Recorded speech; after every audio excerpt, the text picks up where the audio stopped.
मंजिलें क्या हैं, रास्ता क्या है, जब हौसले हो तो ये फासला क्या है।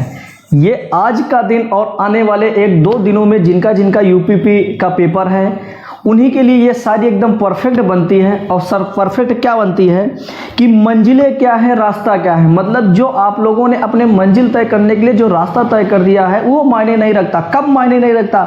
जब आपके अंदर हौसला हो और वो उस हौसले से ये जो आज की बेरोजगारी और कल के आने वाले दिनों में जो रोजगार का ठप्पा आप पे लगने वाला है, इनका जो फासला, ये फासला मायने नहीं रखता।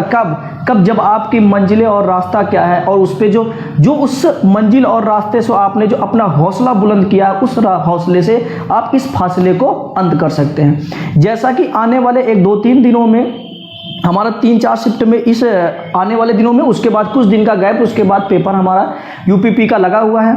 हम लोगों ने अच्छे से मेहनत किया है, आप लोग भी डटे रहे हमारे साथ, हम लोगों ने बढ़िया स्ट्रेटजी के साथ मेहनत की है। अब उस मेहनत को लास्ट में भुनाना कैसे है, इस चीज़ पे इस वीडियो में हम लोग बात करेंगे। तो इस वीडियो को आप लोग शेयर करेंगे ज़्यादा से ज़्यादा ताकि बच्चों के पास पहुंच सके ये वीडियो। इस वीडियो में हम लोग बात करेंगे किस तरीके से कौन कौन से डॉक्यूमेंट जरूरी हैं, क्या क्या महत्वपूर्ण बातें आपको याद रखनी है, उस सेंटर पे आपको कब पहुंचना है, या फिर जो है उन क्वेश्चन जो हमारे साथ क्वेश्चन होंगे, क्वेश्चन को अटेम्प्ट किस तरीके से करना है, उन सब बातों पे हम लोग बात करेंगे। या फिर माइनस मार्किंग कितनी है।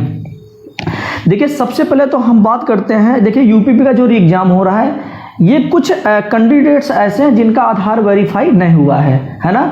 तो कुछ इस प्रकार का सिंबल आएगा तो आपका मतलब ये है कि आपका आधार वेरीफाई है। यदि उसके बाद कुछ इस प्रकार का सिंबल आता है तो इसका मतलब आपका आधार वेरीफाई नहीं है। अगर आपका आधार वेरीफाई नहीं है तो जो टाइमिंग है, जो गेट बंद होने का समय है, मतलब जो एग्जाम्स स्टार्ट होने से आधे घंटे पहले गेट बंद हो जाएगा, उस आधे घंटे के 2 घंटे पहले आपको सेंटर पहुंच जाना है, आपका आधार वेरिफिकेशन होगा। ये पहला कंफ्यूजन दूर होता है कि जिसका आधार कार्ड वेरीफाई है या फिर वेरीफाई नहीं है। बात समझना, दोनों सिंबल को ध्यान रखना है ना। अगर आधार वेरीफाइड लिखा हुआ है एडमिट कार्ड पे, इसका मतलब आपका आधार वेरीफाई है, इससे आपको कोई दिक्कत नहीं है। पहला कंफ्यूजन दूर।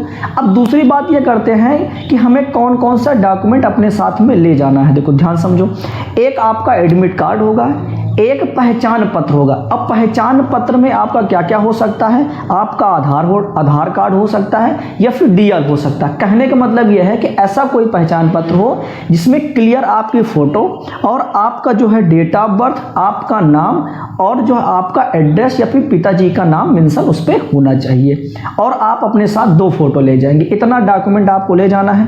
हमारी कौन कौन सी बात क्लियर हो गई कि आधार वेरीफाई है कि नहीं है और कौन कौन से डॉक्यूमेंट ले जाना है।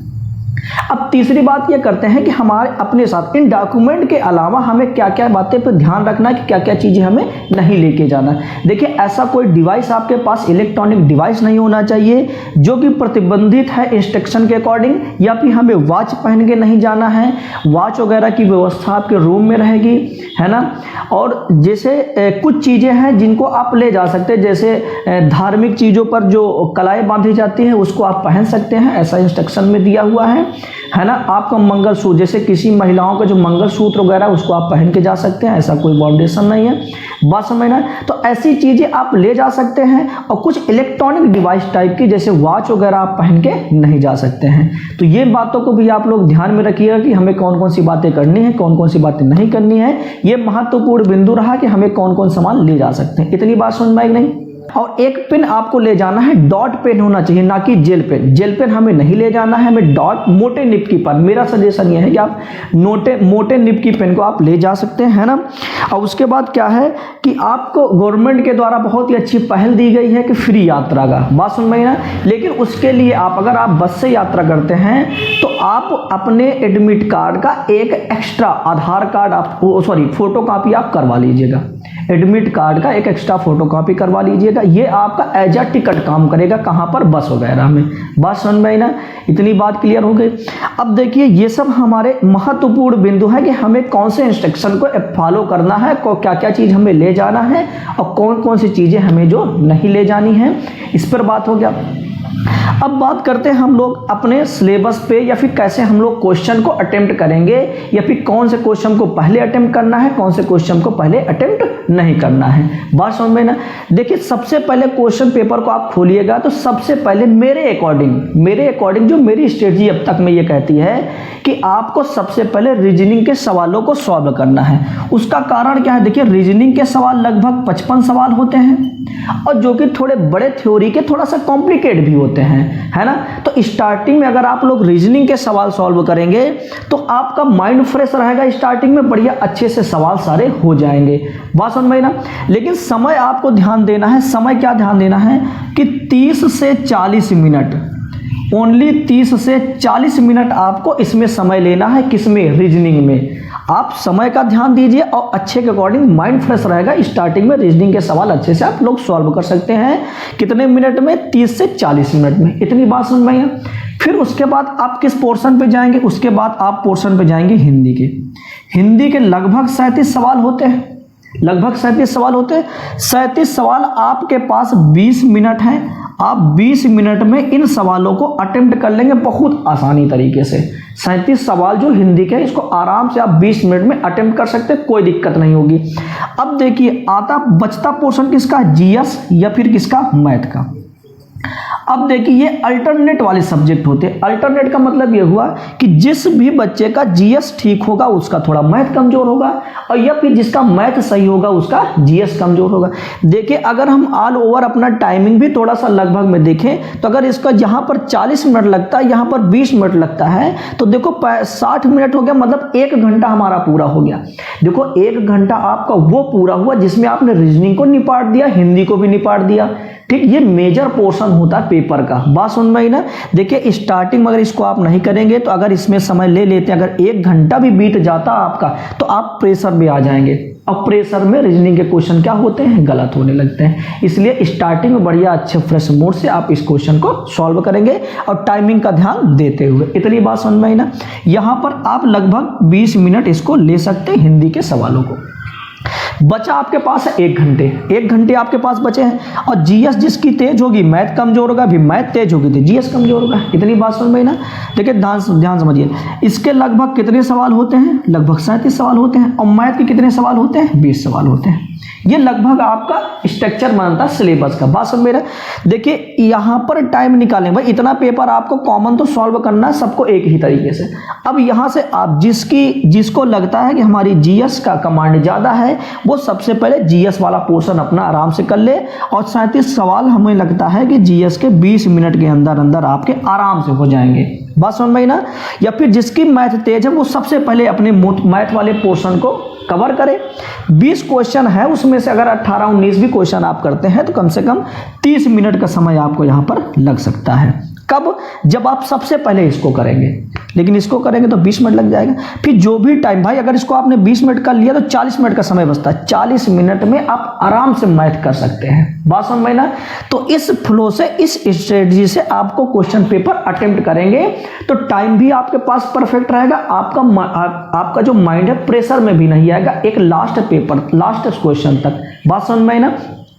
तो इस तरीके से आपको इन क्वेश्चन को, इस पेपर को अटेम्प्ट करना है यूपीपी वाले। और उसके बाद एक चीज और ध्यान देना है, अब क्वेश्चन करते रहिए। क्वेश्चन करने के साथ जैसे ही क्वेश्चन हुआ तुरंत आप ब्लैक करते चलिए, तुरंत आप गोला लगाते चलिए।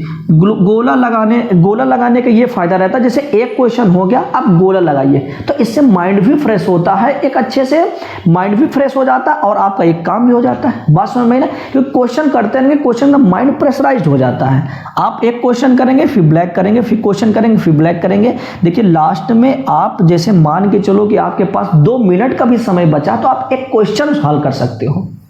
आपके दिमाग में ये नहीं रहेगा कि हमें ब्लैक करना भी गोला करना है ना। तो ये स्ट्रेटजी हमारी कौन सी हो गई?